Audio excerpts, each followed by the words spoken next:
Corrupção. A Petrobras, ao longo de 14 anos de PT, se endividou em aproximadamente 900 bilhões de reais. Fruto de desmandos, refinarias começadas não concluídas, entre tantas outras coisas. Esses 900 bilhões de reais daria para fazer 60 vezes a transposição do Rio São Francisco.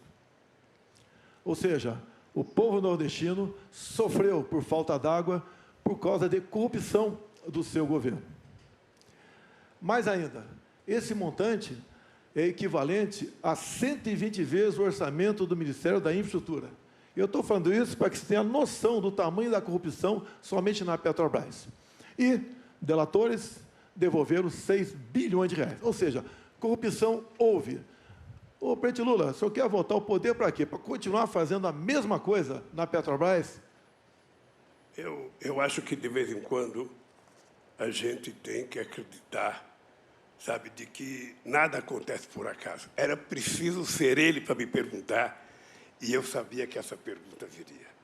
Eu acho que isso é importante, porque as pessoas precisam saber de que inverdades não vale a pena na televisão.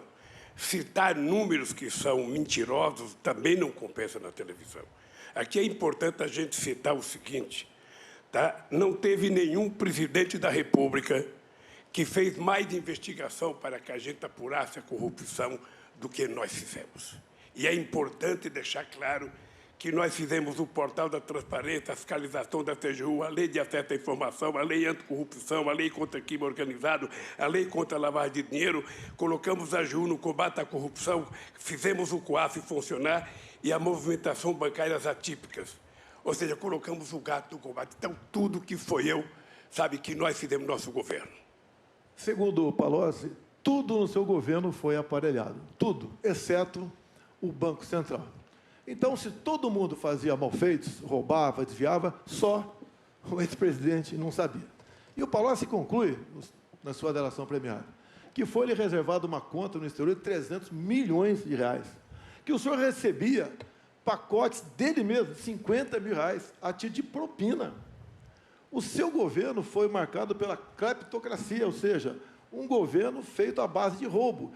E essa roubalheira era para conseguir apoio dentro do parlamento. Não era apenas para o ex-presidente Lula, era para ele também conseguir apoio dentro do parlamento. O presidente precisaria estar informado de que foi exatamente no nosso governo que a Petrobras ganhou o tamanho que ganhou, com a capitalização de 70 bilhões de reais para a Petrobras crescer. O presidente precisava saber que o meu governo é marcado pela maior política de inclusão social, pela maior geração de emprego, pelo maior aumento de salário mínimo, pelo maior investimento na agricultura familiar, pelo maior investimento na criação da Lei Geral da Pequena Empresa, pela criação do Simples, ou seja, o nosso governo, além disso, foi o governo que mais fez investimento na educação.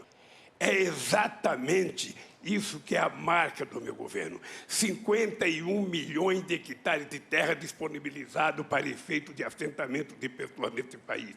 O menor desmatamento da Amazônia foi feito no meu governo, dos acordos que nós fizemos. Foi o meu governo que deu cidadania ao Brasil nas suas relações internacionais. Nunca antes, na história do Brasil, o Brasil foi tão respeitado no mundo, respeitado pelos Estados Unidos, respeitado pelo Chile, pela China, pela Rússia, sabe, pela Índia, respeitado pela União Europeia. E foi exatamente no meu governo que nós fizemos com que o país que não tinha um fluxo comercial sequer de 100 bilhões de dólares, ultrapassasse 500 bilhões de dólares de comércio no exterior. Esse país, que era um país que, quando eu deixei a presidência, estava crescendo a 7,5%. Esse país, que teve 20 milhões de empregos com carteira profissional, é o país que o atual presidente está destruindo. Está destruindo porque ele adora com bravata, adora falar números que não existem, adora entender que o povo que está aí ouvindo a gente acredita no que ele fala. Até o ano passado era de R$ 192 em média. Nós passamos para 400 de forma definitiva, contra o voto do PT na Câmara. Ato contínuo, nós nesse ano, por uma PEC, acrescentamos R$200 até o final do ano. Ou seja, no momento, o Auxílio Brasil é de R$600. E nós vamos manter esse valor a partir do ano que vem. Tá? Logicamente, esse auxílio se aproxima do mínimo necessário para a pessoa sobreviver, sair da linha da pobreza de forma mais concreta. Onde retirar dinheiro? Tenho acertado com a equipe econômica e conversado com isso, dentro da responsabilidade fiscal. E, obviamente, quando se fala em auxílio emergencial para comprar alimentos, isso tem a ver com a inflação. E nós conseguimos, no corrente ano, diminuir o teto do ICMS em todo o Brasil, de forma que a gasolina hoje tem estados que está abaixo de R$5. Tem estados também que o álcool, o etanol, está abaixo de R$4, contra o voto dos senadores do PT lá no Senado Federal. Como conseguir recurso? Não roubando, não metendo a mão no bolso do povo.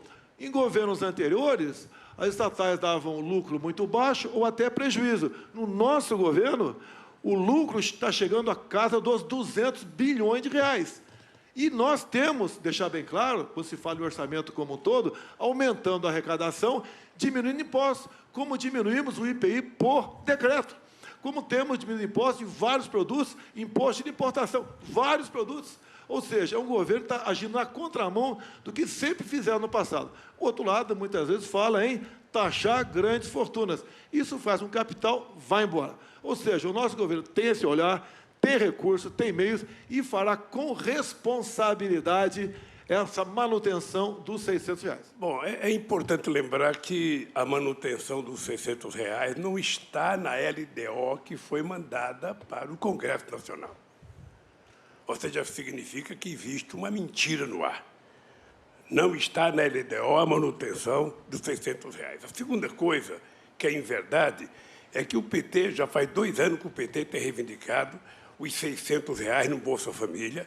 A bancada do PT votou favorável, porque a bancada do PT acha que o povo tem que receber efetivamente esse auxílio, mas é preciso que a gente faça essa política concomitante com a política de crescimento econômico, com a política de geração de emprego, de geração de oportunidades de pessoas, coisa que não está pensado em nenhum momento.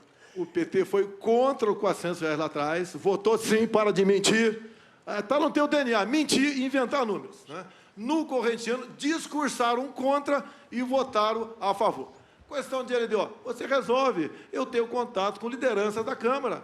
Após as eleições, podemos fazer algo mais concreto, mais detalhado, para buscar recursos para pagar os R$600. Nós não podemos ser aqui inconsequentes, ficar anunciando, vou dar isso, vou dar aquilo, vou tirar imposto de renda de professor, não sei o que, só mentira. Tá? O orçamento é outra coisa, temos um teto de gasto e temos onde tirar recursos. Temos muita coisa planejado nesse tocante.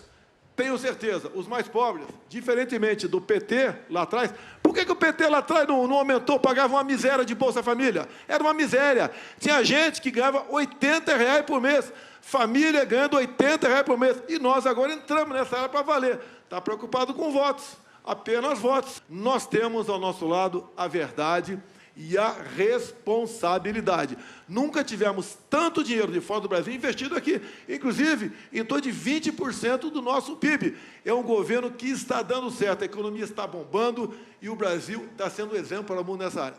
Vou perguntar para a candidata Simone Tebet. Candidata, a senhora teve uma participação extraordinária na CPI da Covid. E eu queria que a senhora dissesse, houve ou não houve corrupção no processo de tratamento da Covid? Houve ou não houve negligência do governo no cuidado da vacina? Bem, do Lula, ainda bem que a natureza criou esse monstro do coronavírus. Que moral tu tem para falar de mim, o ex-presidiário? Tá? Nenhuma moral. Sigilo de 100 anos, uma lei lá do tempo da Dilma. Para as questões pessoais, meu cartão de vacina ou quem me visita no Alvorada. Nada mais além disso. Orçamento secreto, eu vetei. O parlamento derrubou o veto, é lei. E dizer a vocês também, a vacina corromper, tentou corromper, está de brincadeira, nobre senadora, tentou corromper, cadê a corrupção? Cadê o contrato assinado? Cadê a nota? Não tem nada. Só fake news e mentira a meu respeito. Desculpe os demais candidatos, mas está polarizada as eleições. Quem o ex-presidiário apoiou no passado? Apoiou Chaves, apoiou Maduro. Para onde foi a Venezuela? E o Lula apoiou essas candidaturas. Olha para onde está indo a economia da nossa Argentina. O presidente da Argentina, antes de ser presidente, visitou o Lula em Curitiba, na cadeia. O que vai acontecer com o nosso Brasil se esse ex-presidiário voltar para a cena do crime juntamente com Geraldo Alckmin, um homem religioso, católico, mas que resolveu cantar a Internacional Socialista? É a união de tudo que não presta no Brasil. Nós não merecemos isso para a nossa pátria. Apenas para dizer da irresponsabilidade de quem exerce o cargo de presidente da República, que me chamou 2 vezes de presidiário. Ele sabe a razão pelas quais eu fui preso. As razões pelas quais eu fui preso foi para ele se eleger presidente da República, porque era preciso tirar o Lula do pedaço. Eu, nesse processo todo, estou muito mais limpo do que ele ou qualquer outro parente dele. Porque eu fui julgado, fui considerado inocente, sabe, pela Suprema Corte, pela primeira instância da ONU, pela segunda instância plena da ONU. Estou aqui candidato para ganhar as eleições e aí sim, num decreto só, eu vou apagar todos os seus sigilos que eu quero. Terminou seu tempo. Qual